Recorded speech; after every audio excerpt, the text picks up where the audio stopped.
après ce débat donc, sur le métavers et sur le Web3, je suis désolé de vous apprendre que je vais en remettre une couche. Non pas pour essayer de diverger par rapport à ce qui est dit, parce qu'effectivement beaucoup d'avis contraires, mais plutôt pour essayer de recentrer le débat sur l'expérience client et éventuellement sur le milieu de l'habitat et de l'immobilier. Donc ce dont on va parler aujourd'hui, c'est de ces sujets-là. Ne comptez pas sur moi pour vous expliquer que le métavers, c'est le futur et que si vous n'avez pas compris ça, vous êtes des gros ringards. Déjà, ça ne se fait pas. Et en plus, ce n'est pas tout à fait la vérité parce qu'on est vraiment sur des subtilités qui sont assez complexes à appréhender. Alors, ce que je vous propose dans un premier temps, c'est d'essayer déjà de rentrer directement dans le vif du sujet et de se projeter sur « mais qu'est-ce que c'est que cette histoire de métavers ?» et surtout, quelles sont les promesses qui sont véhiculées autour de ça.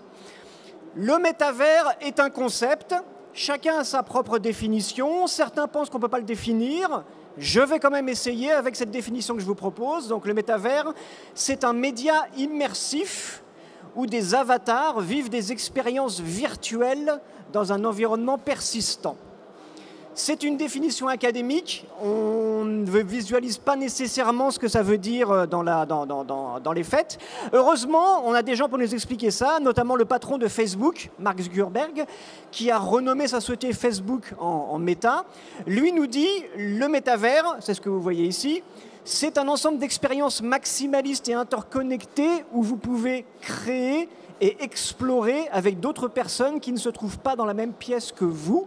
Vous pouvez aussi apprendre, vous pouvez travailler, vous pouvez vous amuser, vous pouvez faire tout un tas de choses. Donc là, on a à la fois la définition de ce que c'est d'un point de vue fonctionnel et de ce que c'est d'un point de vue usage.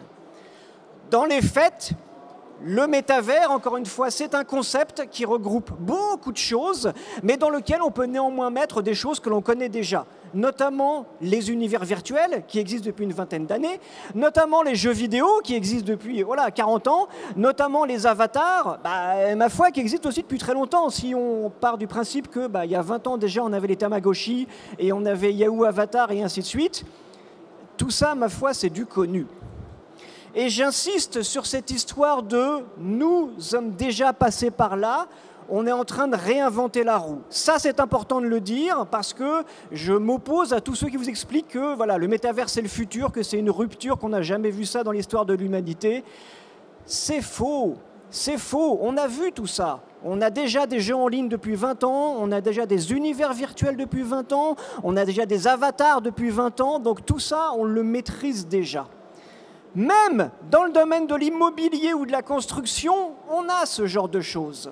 Regardez par exemple des acteurs français comme Prévisite, ça fait 20 ans qu'ils existent. En 2002, ils ont créé leur service. Ça, c'est important de le dire. C'est bien de vous expliquer que dans la Silicon Valley, le métaverse, vous allez voir en 2035. Non, moi je vous parle de la France en 2002. On avait déjà Prévisite qui faisait des visites virtuelles, immersives. C'est important de le rappeler. C'est important également de rappeler que, vous allez voir, en 2030, la blockchain, c'est l'avenir, c'est le futur, les géants du numérique. Non, moi je vous parle de la Chambre des notaires en France. Depuis 2019, ils ont une expérience de blockchain notariale. Ça se passe aujourd'hui, ça s'est même passé hier et en France. Donc on n'a pas besoin de l'avis des gens de la Silicon Valley. Voilà, le patron d'Apple, je me moque complètement de ce qu'il peut penser, Tim Cook. Moi, je m'intéresse surtout à ce qui se passe ici, en France, et ce qui existe. Croyez-le ou non, mais il existe beaucoup de choses. Maintenant qu'on a dit ça, est-ce que ça veut dire que tout ce qui nous est présenté comme des innovations sont des attrape-nigauds, sont des fumisteries? Pas tout à fait.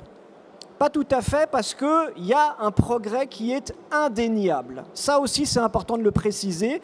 C'est que si les univers virtuels, les environnements 3D, les avatars et ainsi de suite existent depuis 20 ans, en 20 ans, on a fait d'énormes progrès.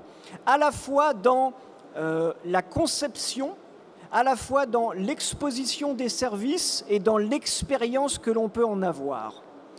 Il y a 20 ans, si vous vouliez visiter un appartement en réalité virtuelle, déjà, il fallait le produire, donc ça coûtait beaucoup d'argent. Il fallait des gens très pointus dans leur domaine pour pouvoir réaliser les modèles 3D. Il fallait du matériel qui était extrêmement coûteux. Aujourd'hui, avec quelques milliers d'euros, Vous concevez une représentation virtuelle d'un appartement qui est photoréaliste et en un clic, vous emmenez un prospect dans l'appartement. Donc en ce moment, on a des expérimentations chez Se Loger, on a également des expérimentations sur, ça c'est un fabricant de meubles, ce que vous voyez tout à gauche. C'est important de comprendre que ça, on le faisait déjà il y a 20 ans, mais c'était extrêmement laborieux d'un point de vue expérience client. Aujourd'hui, en un clic, on vous affiche une page web avec une représentation 3D photoréaliste. Vous pouvez changer la couleur, la matière, la forme du canapé. Vous pouvez déplacer la cuisine dans l'appartement. Tout ça se fait dans une page web. Même sur un smartphone, c'est possible.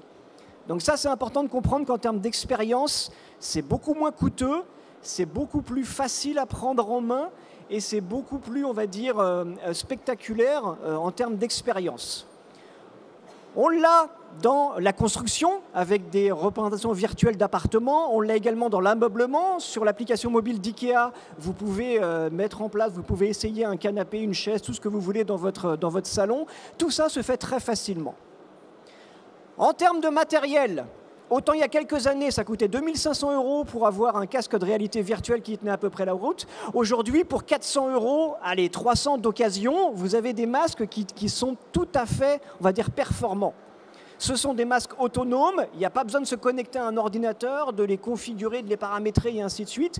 Tout ça se fait très simplement. Donc là, de ce point de vue-là, on a réalisé d'énormes progrès pour simplifier la prise en main et pour augmenter considérablement, en gros, l'audience potentielle.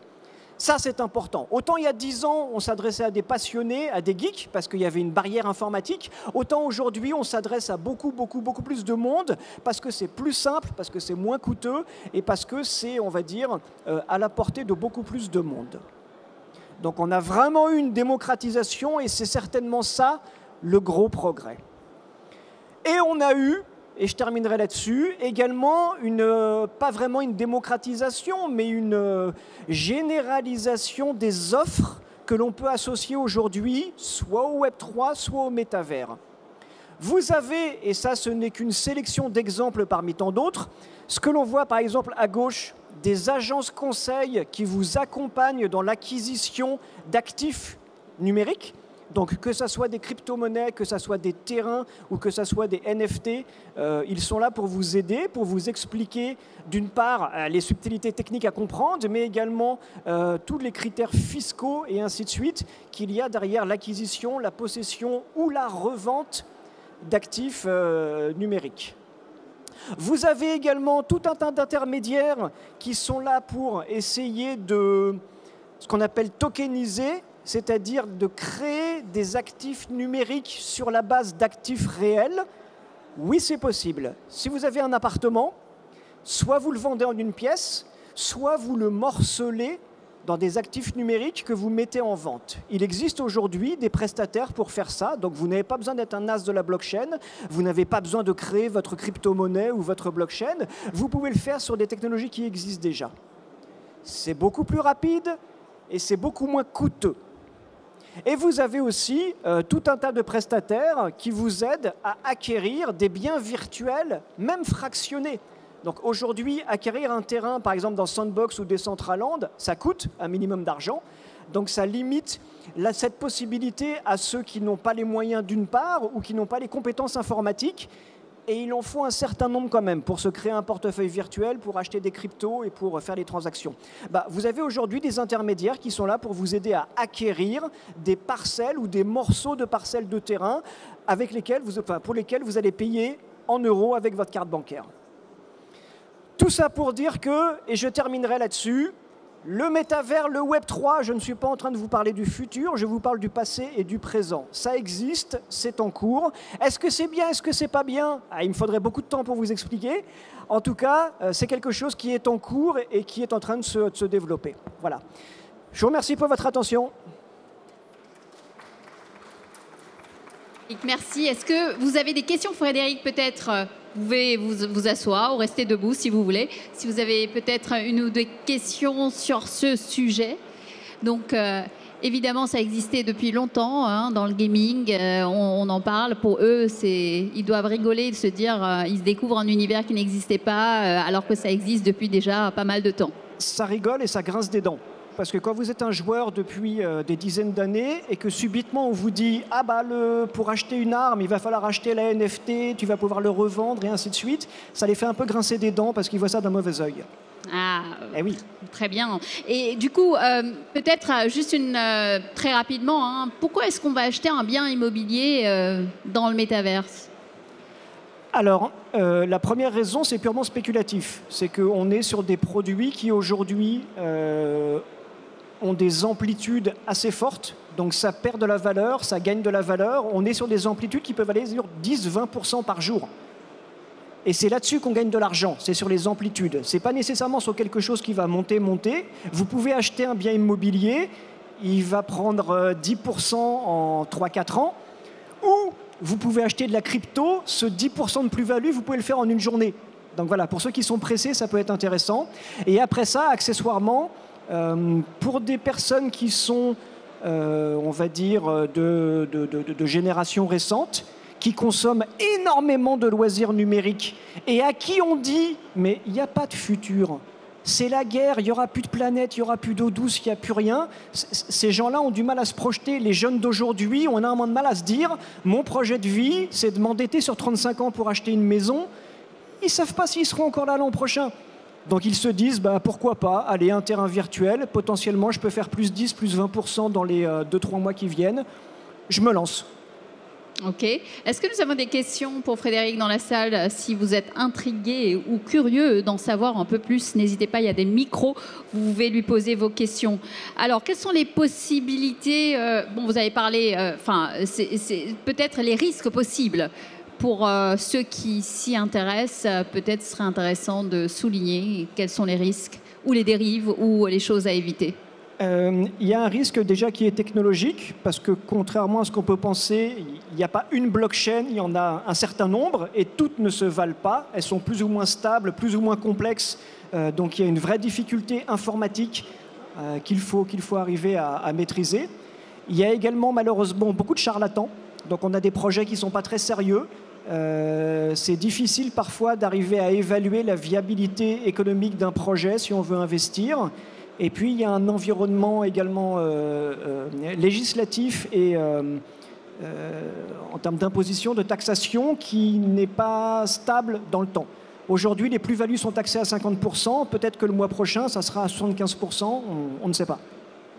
Est-ce que vous avez des recommandations? Dans quel type de métaverse on peut investir? Qu'est-ce qui fonctionne pour, en tout cas, les néophytes?